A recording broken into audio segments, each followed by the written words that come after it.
Recibimos esta mañana con muchísimo gusto a quien les decíamos, Gonzalo Abella es maestro de primaria, licenciado en Historia Universal, con posgrado de Ciencias Sociales, militante de izquierda, autor de ensayos históricos, culturales, sobre todo con énfasis a veces en nuestro pasado indígena y también en nuestras tradiciones, candidato del Encuentro de la Unidad Popular. Gonzalo, buen día, ¿cómo le va?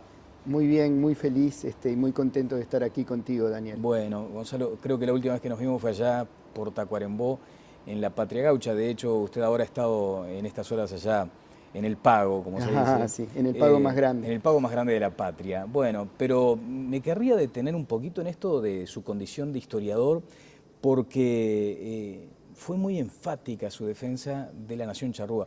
Hoy aparece allí una situación vinculada al nomenclátor, donde dice que los charrúas poco menos que eran unos delincuentes desaforados y violentos. Está vigente hoy ese nomenclátor.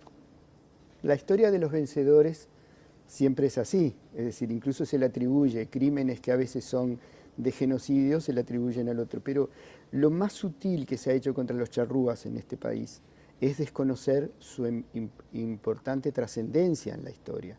Como lógicamente hubo una fuerte migración de guaraníes cristianos en la época que Artigas era niño, y esos guaraní cristianos eran bautizados y recibían cristiana sepultura, aparecen registrados. No había cédula de identidad, por lo tanto a los charrúas se los invisibiliza para silenciar así los primeros crímenes de terrorismo de Estado que hubo en este suelo. Claro, Gonzalo, cuando le dicen garra charrúa, ¿cuál es la primera reflexión que le merece esa consideración? Los pueblos animistas entienden que los espíritus protectores incorporan en animales. En momentos de paz espiritual, una mariposa o un tero pueden ser la incorporación necesaria. En momentos en que hay que defender como fiera el solar nativo, los animales con garras son los que eligen los espíritus para protegernos. ¿Cuánto de garra charrúa hay en Unidad Popular? Mira, la garra charrúa está en nuestra gente y lo maravilloso de caminar el país así, en esta peregrinación, en ómnibus de línea, en motos de compañeros, es que uno encuentra que la garra charrúa a veces está en una mamá que está en Tacuarembó, en un barrio muy pobre, en el barrio Montevideo, que tú conoces, Claro. para que su hijito de 2 años se acostumbre a la abuela, porque ella necesita trabajar y en Tacuarembó no hay trabajo, y tiene que venir a Montevideo para cobrar su sueldo en la limpieza y una vez por mes ver a su chiquita. Entonces la garra charrúa, nosotros nos sentimos herederos de esa garra charrúa, incluso por pelear con un escarbadiente en una campaña electoral contra partidos multimillonarios. Claro. Bueno, candidato por el Encuentro de la Unidad Popular, decíamos hoy, Gonzalo Abella, Unidad Popular integrada por militantes independientes, por el Movimiento 26 de Marzo, por el Partido Comunista Revolucionario y varios movimientos sociales. Uno de ellos, por ejemplo, vinculado a esta movida contra Aratirí, por ejemplo. Sí, es interesante, pero ojo, ¿Sí? que no nos ponemos plumas ajenas. Los movimientos sociales son movimientos sociales. Y cuando luchan contra la megaminería, nuestra postura es el apoyo, no la conducción de esos movimientos sociales. Bien. Nosotros estamos en el plano político convencidos de que vamos a tener diputados que van a ser una tribuna más al servicio de esas causas que nos preocupan. ¿El objetivo es esa banca en la Cámara de Diputados, Gonzalo? No hables en singular. A ver. Perdón, correcto, muy bien. Bueno, vamos a recordar, si le parece, los antecedentes electorales. ¿Cuántos votos obtuvo en su comparecencia, en su primera comparecencia? Todavía no éramos Unidad Popular. Fue un embrión que se llamó Asamblea Popular. Esa Asamblea Popular, así, atadita con alambre del ingenio popular, porque era y con un total desconocimiento de las reglas de juego y además embretados en el conflicto La Calle Mujica, ¿no? que polarizaba. Tuvimos 16.000 votos en todo el país, con cosas muy graciosas. En Flores teníamos 2 militantes y quedaron estupefactos porque tuvimos 70 votos. Y me decía el otro día el compañero, ahora estamos creciendo, pero esos 70 votos, claro, no tengo la idea cómo sugieren. En Montevideo fueron 9.000. Sí, exactamente. Más de 9.000 en realidad. Sí, sí. Y después ese goteo en algunos votos del interior. De Tú de todos modos, discúlpame, sí, claro. Cuando hablas de los movimientos que se fueron del frente, no es mi caso, yo ya andaba orejano, vos lo sabés, claro, pero la gente que se fue del frente, yo valoro del 26, del PCR, la ética impresionante de que dejaron todo por la candidatura de Tabaré, y en el momento que iban a recibir cargos, prefirieron la intemperie antes de un proyecto que se estaba echando a perder. Pero por otro lado está el Partido Humanista, Claro. que son muchachos que vienen de una lógica totalmente diferente, nunca estuvieron en el Frente Amplio, del movimiento social, muy admiradores de los movimientos que hubo en España, siempre con una lógica pacifista, de la resistencia a las injusticias. ¿Y qué mueve a esos muchachos, a gente que viene del marxismo, a gente que viene del cristianismo, a gente que viene del ambientalismo? Nos une una plataforma y un programa cuya construcción democrática fue un ejemplo y al mismo tiempo la constatación de que el mejor programa del Uruguay no sirve si no implementas lugar por lugar con la sabiduría de la gente las medidas inmediatas que estamos necesitando. Bien, volvamos ahora entonces a ese aspecto vinculado al objetivo real, porque después vamos a comentar respecto a esa sensación muchas veces de aquella utopía o del lirismo que representa elaborar un programa muy por aquellas viejas ideas o aquellos ideales que aún permanecen en algunos sectores, pero que mucha gente advierte como de imposible realización. Pero eso en otra etapa. Buscando bancas, entonces, en plural. La estrategia que nosotros tenemos no es conseguir 3 diputados, atornillarlos a un cargo, hacer buena letra y ganar las elecciones en 5 años después. Porque 5 años en lo que se viene en el Uruguay es demasiado tiempo. La descomposición, el desnorteo de nuestros muchachos, el índice de suicidios, cosa que me enteré ahora con un cura maravilloso de la pastoral juvenil con el que hablé en Rivera, el nivel de desnorteamiento, la droga, la sensación de inseguridad que nosotros tenemos sobre nuestros seres queridos más vulnerables, permanentes, sobre todo si tenemos la desgracia de vivir en la ciudad. Todo eso, y más la megaminería, más el envenenamiento del agua, más el aumento del cáncer infantil, que tú como periodista seguramente vas a ver que vas a chocar con una barrera, tú, no solo yo. Si pedís las estadísticas de cómo ha aumentado el cáncer infantil en las zonas de fumigación aérea con agrotóxicos.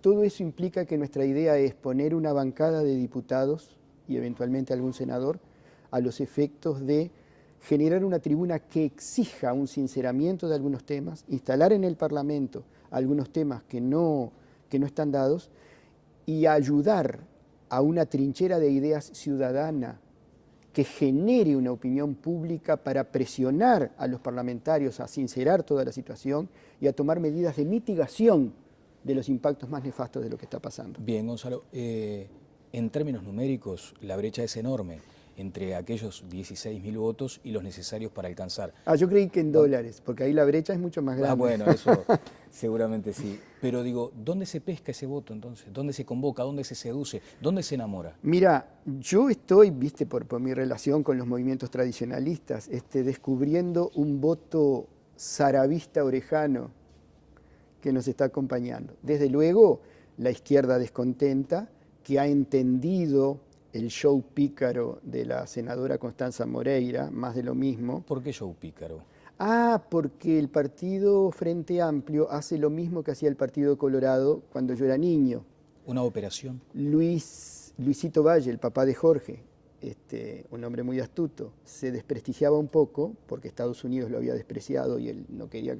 Entonces aparecía Flores Mora, el papá de Flores Silva, y decía, conmigo el Partido Colorado va a volver al Viejo Valle. Hemos salvado el partido, vótenme a mí. Se acumulaban los votos y volvía a ganar la 15. Y el Frente Amplio sabe que Tabaré es demasiado pro-yanqui. Entonces, da seguridad a los estancieros, da seguridad a los empresarios, a las transnacionales, que es lo más importante. Tabaré Vázquez da seguridad a un electorado del medio, que dice, más vale malo conocido, pero genera un descontento en la gente que tiene los recuerdos que no son tan utópicos, del programa del 71.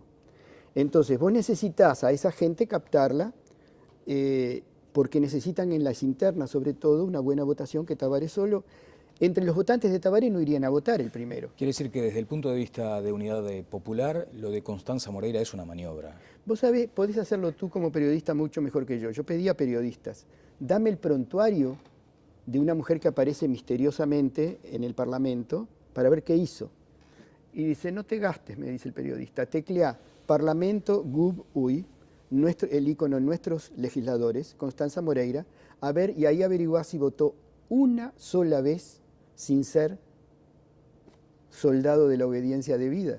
Es una fabricación ahora el izquierdismo, discursos preciosos, una enorme capacidad académica, pero absolutamente más de lo mismo. Una precisión respecto a los estancieros. No deben estar muy conformes con esta postura de Tabaré respecto a la necesidad de que contribuyan, que aporten más a través de la vía impositiva. Están locos de la vida, porque Tabaré hace como el Tero, para dejar que las transnacionales se la lleven todos, que son sus amos, las zonas francas, hace un grito del Tero y le hace una guiñada a los estancieros y dice: yo voy a poner impuestos. El problema es que con el alto precio de la tierra, para el gran latifundista, todo es una jauja, es decir, está mejor que nunca. Y por otro lado vos tenés mucho más claro que nunca el hombre que ama el campo, que le llegó el cedulón de desalojo de Aratirí. Vos sabés que la peonada dice una cosa, en Florida yo lo capté, gente de campo, dice, hablando de los patrones, dicen, hay gente de campo y hay gente con campo, y no es lo mismo. Bueno, ese concepto nuevo del empresario agropecuario, por ejemplo, se inscribe en esa lógica de pronto. Decíamos, Abella, que hay un discurso que muchas veces se puede entender como trasnochado, como sesentista o como romántico, en todo caso por ir por el adjetivo un poco más amable. Romper con el Fondo Monetario Internacional, nacionalizar la banca y la industria frigorífica, eliminar a la SAFAP, un sistema de salud único, estatal y público, expropiar viviendas que no estén habitadas.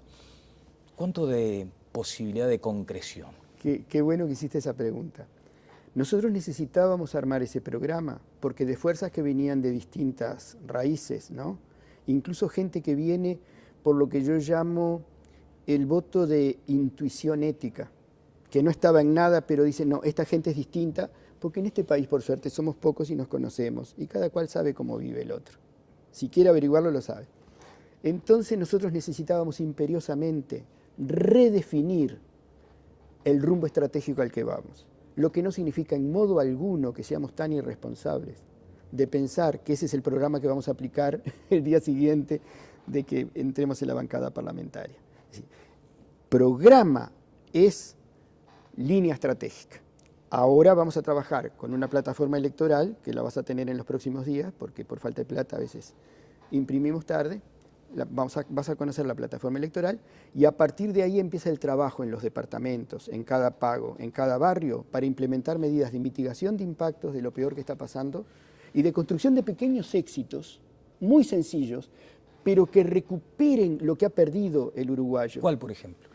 Por ejemplo, si nosotros logramos imponer un proyecto que están pensando nuestros compañeros en San Ramón, de un pueblito gaucho que además genere una serie de cosas, pero serio, ¿no? Como la patria gaucha, que se ha desprestigiado bastante, con artesanías, con venta de guitarras no enchufadas, ¿no? Un parqueo de autos y ómnibus a 2 kilómetros, llevadas en carreta, en carro. Son compañeros de la Unidad Popular.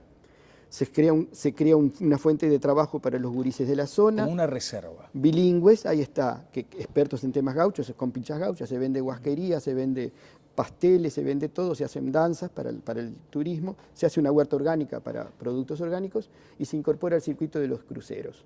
Y entonces vos ofreces a los cruceros noche de candombe en Montevideo, visita un pueblito gaucho en San Ramón, 40 kilómetros, noche de tango en Buenos Aires. Te queda el 0,5% del negocio, pero das vida a San Ramón. Y a partir de ahí haces huerta orgánica, generas un movimiento para los jóvenes, un montón de artesanías, los haces bilingües, los motivás y por goteo le das trabajo a toda la zona de una manera sustentable. Ese sería como... Entonces, sí. Hay 8.000, claro. pero proyectos vinculados sobre toda la tierra. Por ejemplo, nosotros nos dimos cuenta que el cambio en la tenencia de la tierra es prioritario, hacer bien el Instituto Nacional de Colonización, cerca de las ciudades. Porque nosotros pensamos, cada cooperativa de viviendas urbana tiene que apadrinar una huerta orgánica, garantizar un mercado sin intermediarios y empezar con la agricultura urbana, que hay que incorporarla en el programa de escuelas. Bien, ¿desde qué lugar, en función de la estrategia, ustedes observan lo que es el debate sobre las mayorías parlamentarias? Y si se quiere, se trae este último caso, donde senadores, aún a sabiendas del riesgo de que una ley sea declarada inconstitucional, de cualquier modo levantan su mano y suman a la mayoría. Me planteas dos temas. En primer lugar, la ley concreta, que es otro show. Bueno, entonces vayamos primero a lo que se preguntaba al principio, lo de las mayorías parlamentarias. Para nosotros el tema de las mayorías parlamentarias no es ni bueno ni malo en sí mismo. Es decir, depende de la brújula que tenga un gobierno. Es decir, porque una mayoría parlamentaria, a veces la gente se olvida, implica una decisión ciudadana de dar esa mayoría parlamentaria. Entonces, en sí mismo no es ni bueno ni malo. Lo que sí nosotros queremos, una reforma constitucional, donde los representantes del pueblo sean removibles por voluntad ciudadana. A ver cómo es eso. Sin esperar. A ver, yo te decía, una cosa son las medidas inmediatas, otra cosa es nuestra estrategia y nuestra utopía, vamos a decir, que no es utopía porque más bien son cosas realizables, en tanto recuperemos, con un pueblo que recupera la fe, no hay imposibles. En este momento la gente está muy frustrada porque cuando un proyecto se pierde por arriba, se echa a perder, de la gente aflora lo más desesperanzador. Yo hago la mía, son todos iguales, que se vayan al diablo todos. Pero suponemos que el pueblo recupera la fe a través de pequeños emprendimientos vinculados a la tierra, a la producción sustentable, a las cooperativas, a una política estatal. Bien, diferente. eso lo toman como ejemplo, como base de lanzamiento y luego proponen cuestiones como esta reforma constitucional. Exacto. La reforma constitucional, primera cosa, abolición del Senado. Eso lo decía el viejo Sartú y es ley para nosotros, es un abuso. Segundo, suprimir los obscenos sueldos principescos de los legisladores.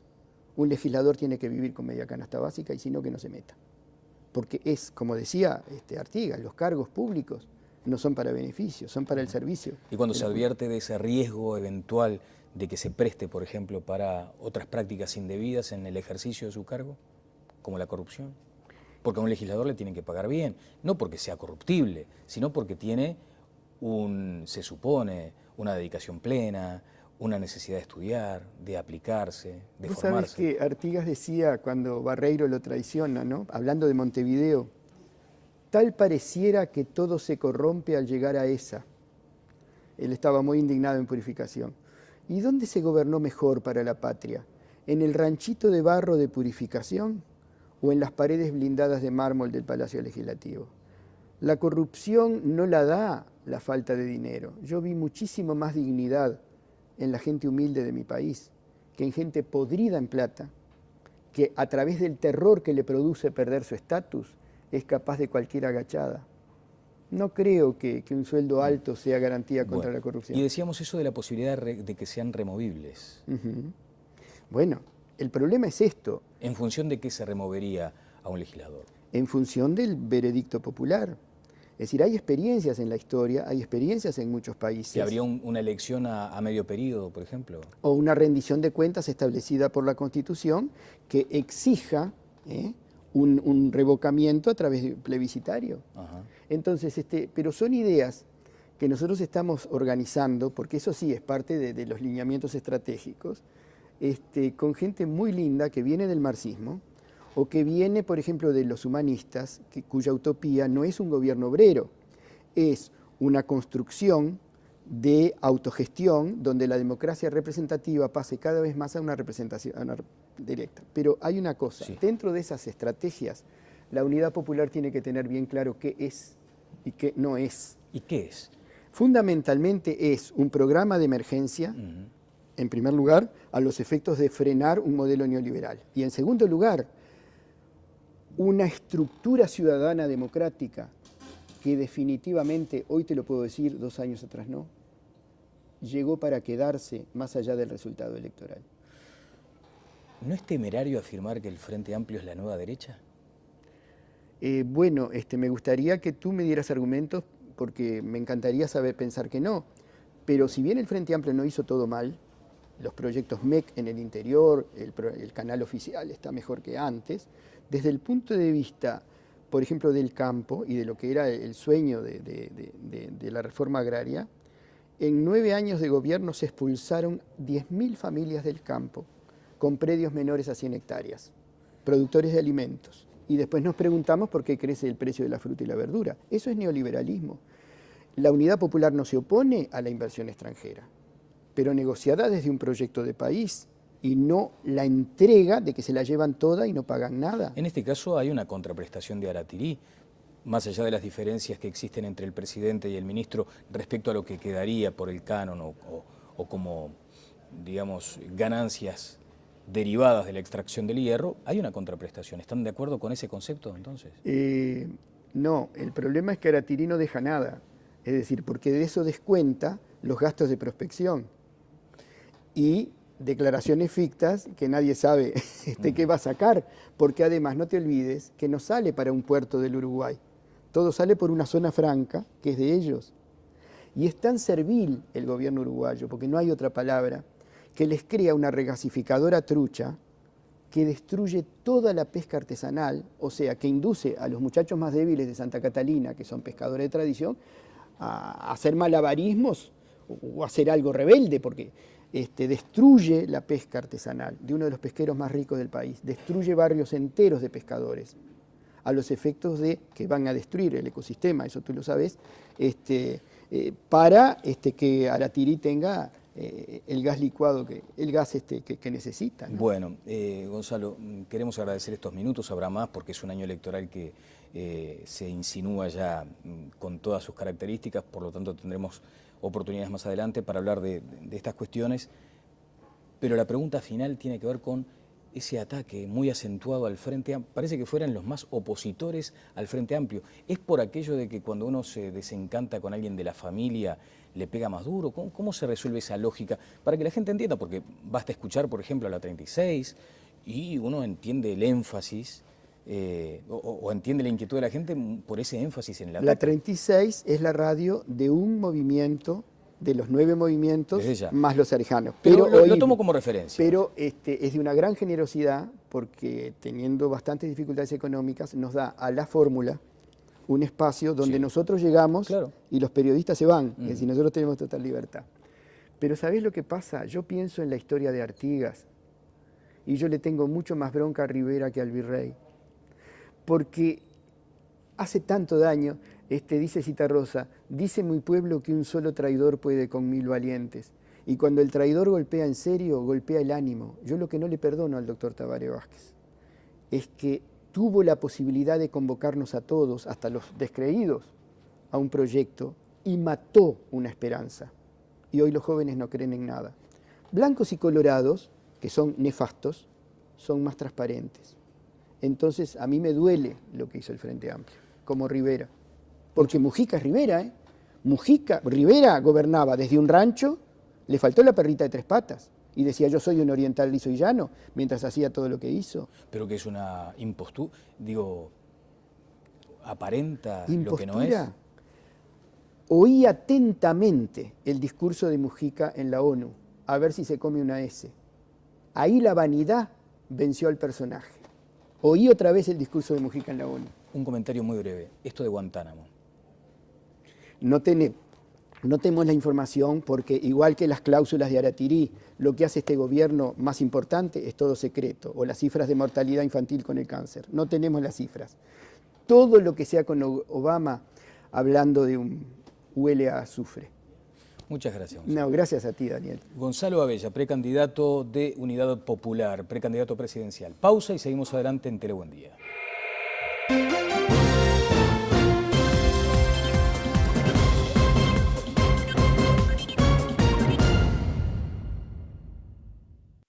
Ya en el pago, como se dice. Sí, en el pago más grande. En el pago más grande de la patria. Bueno, pero me querría detener un poquito en esto de su condición de historiador, porque fue muy enfática su defensa de la nación charrúa.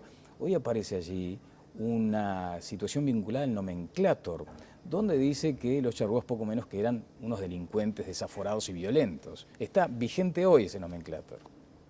La historia de los vencedores siempre es así, es decir, incluso se le atribuye crímenes que a veces son de genocidio. Pero, Gonzalo, cuando le dicen garra charrúa, ¿cuál es la primera reflexión que le merece esa consideración?